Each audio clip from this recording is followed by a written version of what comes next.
Hello, I'm Tim Scallon, registered dietitian with Memorial Cooking Innovations, and I'm here at Brookshire's Fresh Market looking for a good wine to go with dinner tonight.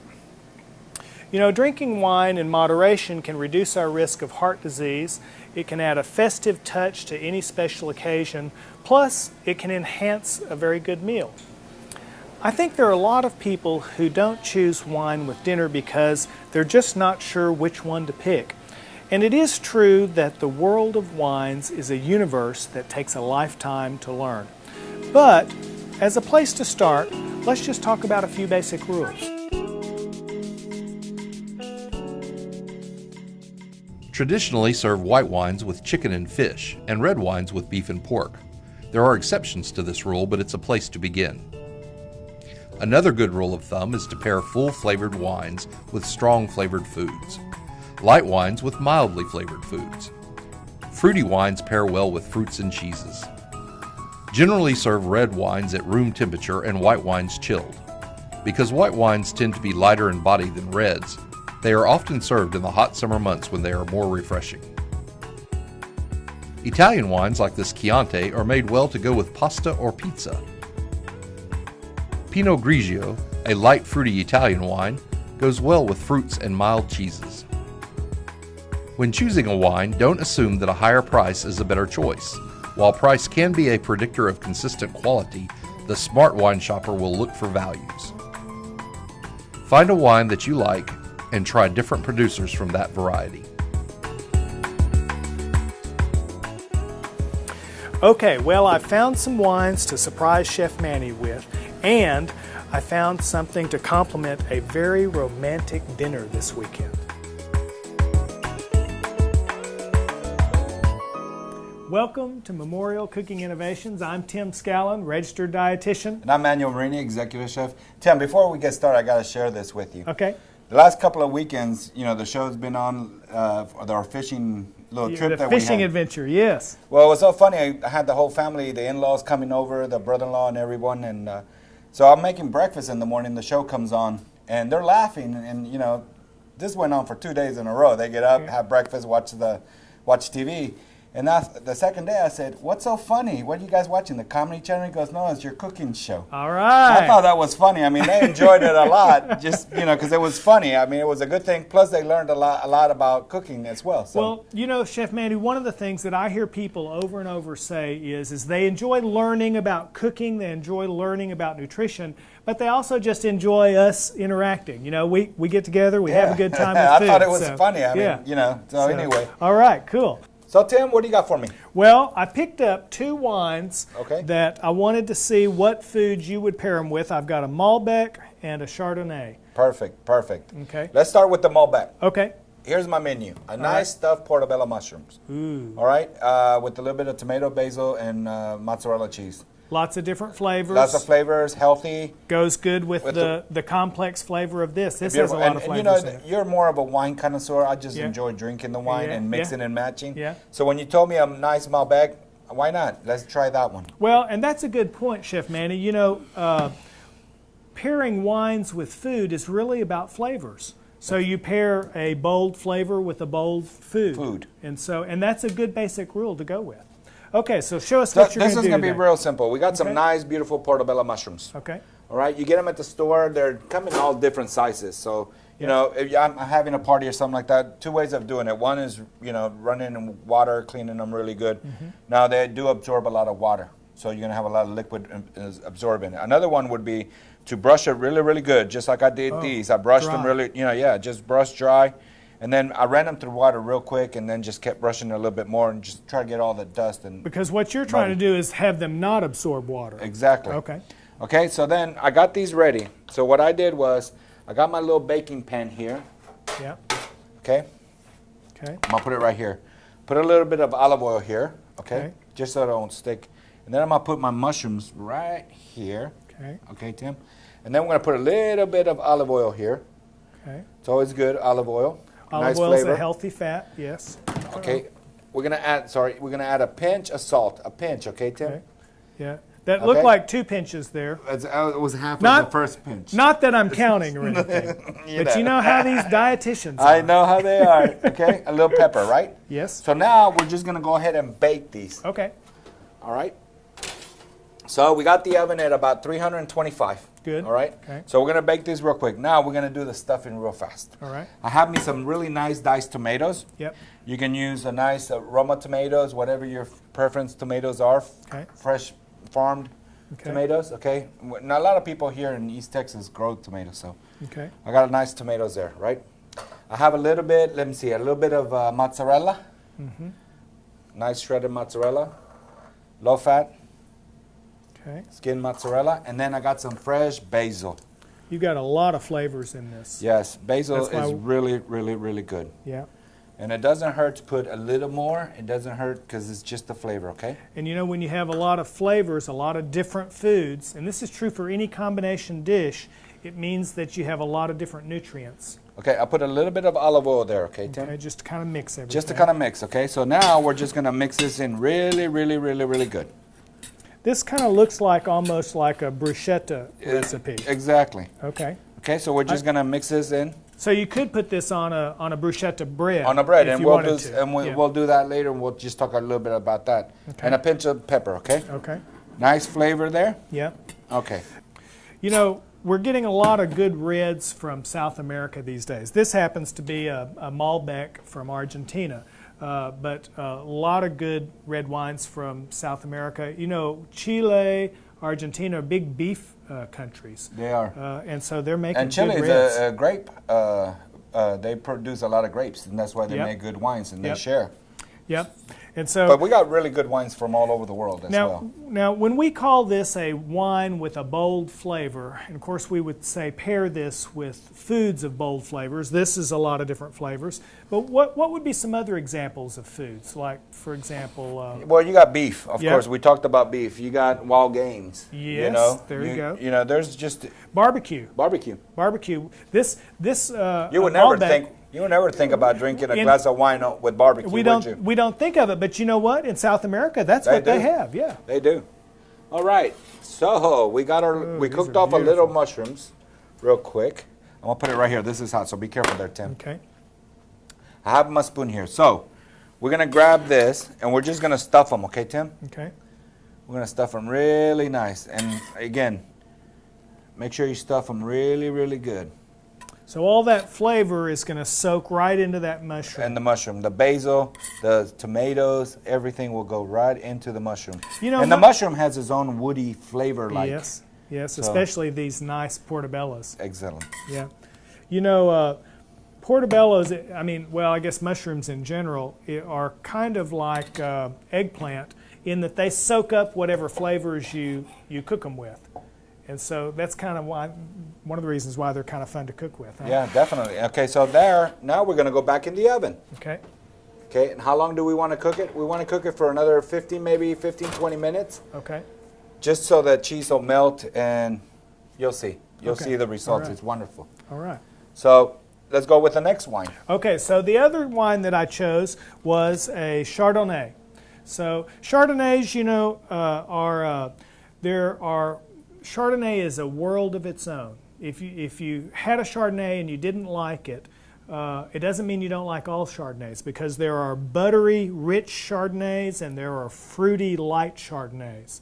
And so the buttery, rich ones might go well with, for example, any cream sauce, huh? Mm-hmm. Anything made from butter.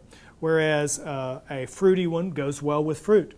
And so this one is a California Chardonnay. So tell us what, and also Chardonnay would go good with seafood too. Exactly. So when you tell me a Chardonnay, I'm thinking, okay, it's a mild flavor. Mm-hmm. Yep. So let's use something that will bring very light wine. Mm-hmm. So how about a shrimp sautéed with apples and mangoes, a little pineapple. All right, mix it in together with a little spice. You're talking my language. Beautiful. So here's how we're going to do it. What we got here is a pan. I'm just going to add a little bit of olive oil. Okay. I got some shrimps. Now, let's talk about shrimps. Yeah. Shrimps, in our area, they're measured by the size of the shrimp. Okay. All right? 1620s, U15s, U5s. And what that means is that there's so many to a pound, 16 to 20 to a pound. Oh, so it kind of okay. gives you an average size. So it on the helps package, us. so on the package, if it says, you said U something, what was that? U. U5s, U12s. So U5 means there's 5 shrimp to a pound. They're real They're big. huge. Okay. Yeah, they're huge. So 1620 Means 16 to 20 shrimps to a pound. in a pound. Okay. Now, if you go to the store, you're going to get, jumbos, you get all these other Sometimes things. they name them. They name them They just label by them differently. for others. So here we want to cut them up because what we're going to do is we're going to make a crostini. So you wouldn't then- want to use a jumbo shrimp in this. You could use the little ones You because can use you're a going little. to You cut can cut them up anyway. Yeah. So that's Okay. why I wanted to share that with you. So Yeah. what I did was saute the shrimp and the onions. Okay, Mm-hmm. we're going to sweat them together. Then we're going to go ahead and add our garlic. Okay, Mm. nice garlic. Now on this one right here, don't want to put too much garlic because we want to experience the other flavors that were involved with it. Okay, so we're going to saute this real quick. You would say that the flavors in this dish are delicate. Is Very that true? Yeah, exactly. See, that goes with this Chardonnay. I was surprised to find in reading, preparing for the show, I did some reading on wines, and I was surprised that Chardonnay is America's most drank wine. I wouldn't have expected that. I was surprised too. I was really surprised. But nowadays, wines, I mean, we have different types So of many wines. different So many. wines. Back in those days, we had a red, a Burgundy. Yes. That's traditional Burgundy. We had a white. Yep. We had a Chablis. Yeah. There's still the traditional wines.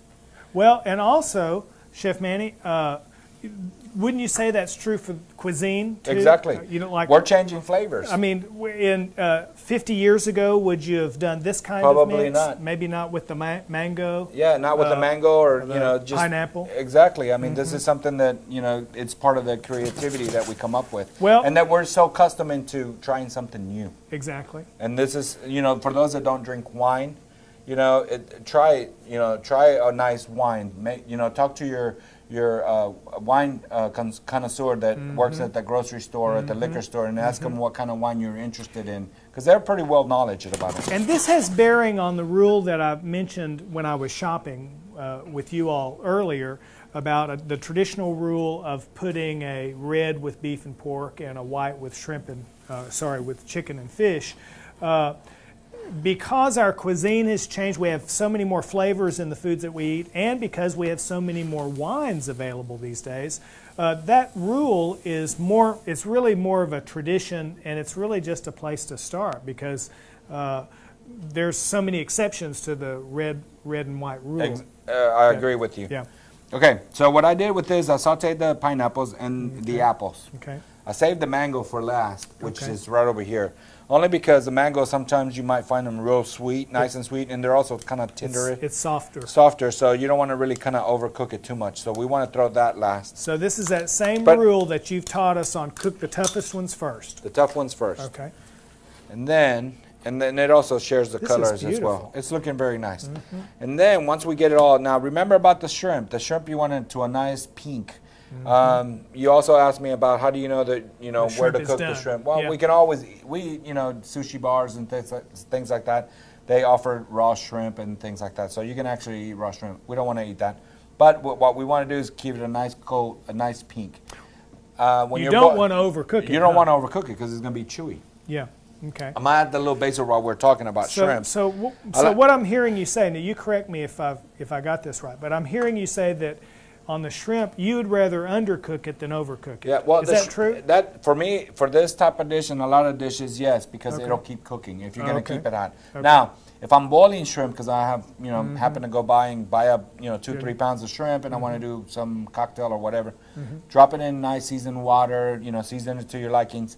As soon as the first shrimp comes up, pull it all out, but then you gotta chill it as soon as possible, add some ice to it, cool it down because they will continue cooking. Keep cooking. If you Okay. overcook them, they'll be chewy. You Yeah. lose all the Yeah. texture and the flavor of it. So, Okay. and this is what we don't want to do on this one as well. So, Okay. and this is how easy it is. 1, 2, 3. All right. So we got it done. Now I'm gonna add a pinch of pepper, a pinch salt. Okay. Got it? All right. Because we want to keep those flavors in. The shrimp has a nice flavor. The mango, the pineapples, the basil. By the way, I added basil and a little Parmesan cheese. Okay. All right. And then I do have a little lemon juice because we're going to add that last. A little bit of lemon juice, okay? Okay. This is fresh squeezed lemon juice, okay? Good. If you have that concentrated stuff, just put a little bit, not too much. Yeah. All right. If you have fresh, it's always better. Now The we're just flavor gonna is in the freshness. exactly. So now we're just gonna set this aside right over here, Tim, Okay. and then we're gonna do a crostini. Okay. Crostini. Crostini, An Italian word. and it means You told me it means little crust. little crust. Exactly. That's Nice French bread. Mm-hmm. All right. So here we're just gonna cut in a bias, and when I mean bias, you can always cut it straight, just like this. But I won't be able to get too much of it in there. I see. So here's the deal. I'm gonna cut it at a bias, which gives me. Can I eat those crusts? Oh, we're gonna use it. Oh yeah, we're gonna use it. Okay. So we'll have a Oh, little more it has- ferment. So it's not just for looks. It's also there's a practical reason to cut on a bias. Yes, Okay. I you didn't get know. a little more yield to it, so Yeah. you can Yeah. be more comfortable. Yeah. Okay, we're just gonna do a few here, Tim. Okay. You know, Chef Manny, we're getting some very good wines from California. They're producing world-class wines these days. So good choices might include Pinot Noir, Chardonnay, and Merlot. That's beautiful. That's good to know. Okay. What I got here is another baking pan, Tim, Okay. and I'm gonna put the crostinis right here. And there's other ways of doing some. Of course, we're gonna use these up too. Okay. All right. We have a little. You can brush them with a little bit of margarine, a little butter, very little butter, Okay. or some- you could or use a some little olive oil. The Italians would do olive oil. Olive oil, exactly. So we're gonna do a little olive oil here. You know, your Italian ancestors, if you've got a great grandmother or I got plenty of family there. well, you know, they would have made, for them, crostini was a way to take a day-old bread and make something interesting out of Exactly, it. and it Yeah. became something that we still use Yeah. on a daily basis. Yeah. What I want to do is we got our Mushrooms stuffed going? mushrooms going. Now we're gonna roast this just a little bit. We just want to Okay. warm it up a little bit, okay? Okay, all right. So, and then while that's warming, Okay. this is cooling down because we're ready to go on this part, okay? You know, moderate drinking can reduce our risk of heart disease. Now, the key there is moderate, and moderate drinking is defined as, for ladies, 1 drink a day. So that's wine, beer, or a cocktail. And for gentlemen, it's 2 drinks a day. So 2 glasses of wine a day would be defined as moderate drinking, and that's an important point to make. But when we're talking moderate, we're talking how many ounces? Well, a glass of wine would be 5 ounces. 5 ounces? Yeah, and a beer, of course, is 12 ounces, and a cocktail would be, I think that's 1 ounce of alcohol in whatever the drink is. Yeah. Well, that's good to know. Wines produced in Europe are referred to as Old World wines. You know, we chose a California Chardonnay and a South American Malbec. These are New World wines. And so the Old World reds, some of those are very smooth reds. You know, if you're not used to drinking wine, red wine may be something that you don't think you like, but they have some very smooth reds. Try a Bordeaux from France, or a Chianti from Italy, or a Crianza from Spain. They're very smooth red wines. Well, that's awesome. Okay, so we got our crostini. This will be hot. What I'm gonna do here, I got a plate for you Okay. right here, Tim. Alright. What I'm gonna do, I'm gonna grab this. It's still warm. And we're just I'll let help me put some of this right here. We're gonna set our plate. We're gonna decorate our plate. Let's Okay. just say some guests are coming over. All right. And even if they're not coming over, I'm having a good time doing this. Yeah, that's and right. enjoying this at home.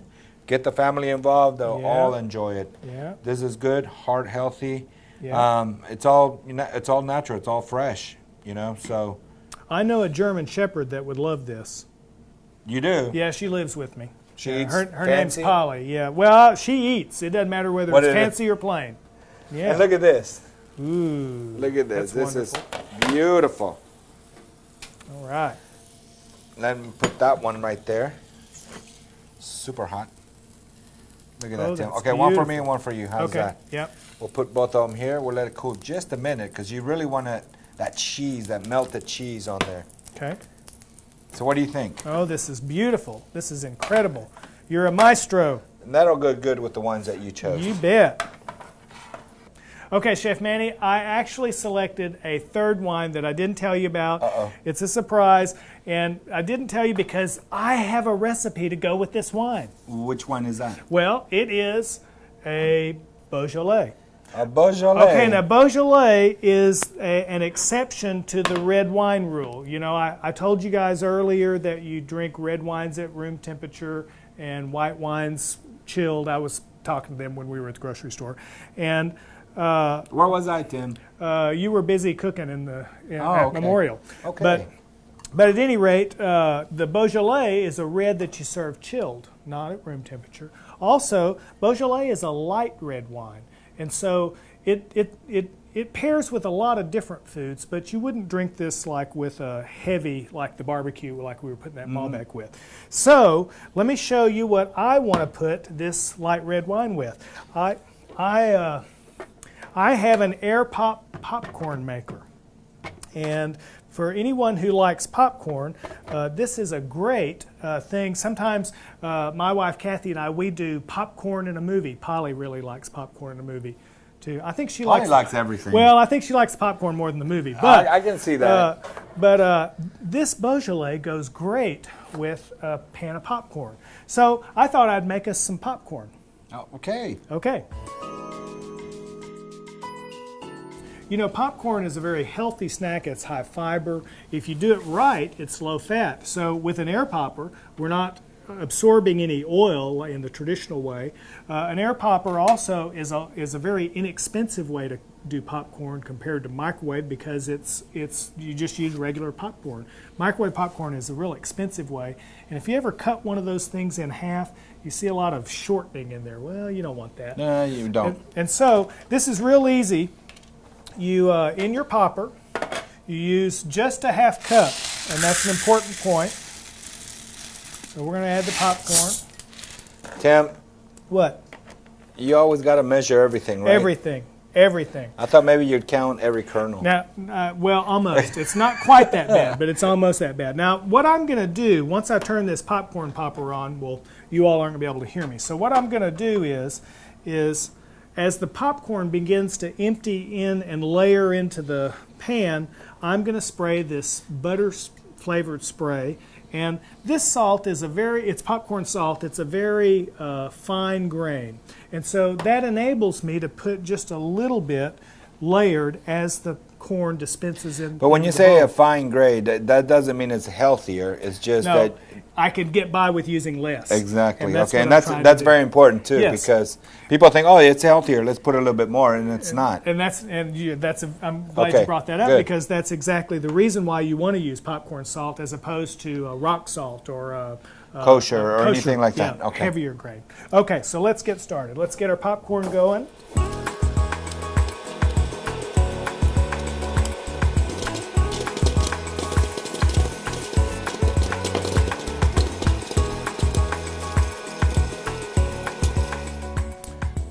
Okay, and what I usually do is just kind of top this off a little bit.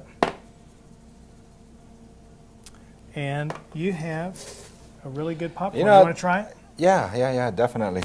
You know, I'm not that much of a popcorn eater, Tim, Yeah? but I like this. Actually, Ava has one of these, and we have it in the closet. We haven't used it out. You got to get that out. You know what? I guarantee you today we'll be making popcorn. Mm-hmm. I might not have a Beaujolais. Oh, wait, you did. You gave me one. Mm-hmm, mm-hmm. All right. I'm good. I'm good. You know, drinking wine in moderation can reduce our risk of heart disease. And we talked about what moderation is. Generally, we serve red wines at room temperature and white wines chilled. Now, we decided that this Beaujolais is an exception to that rule.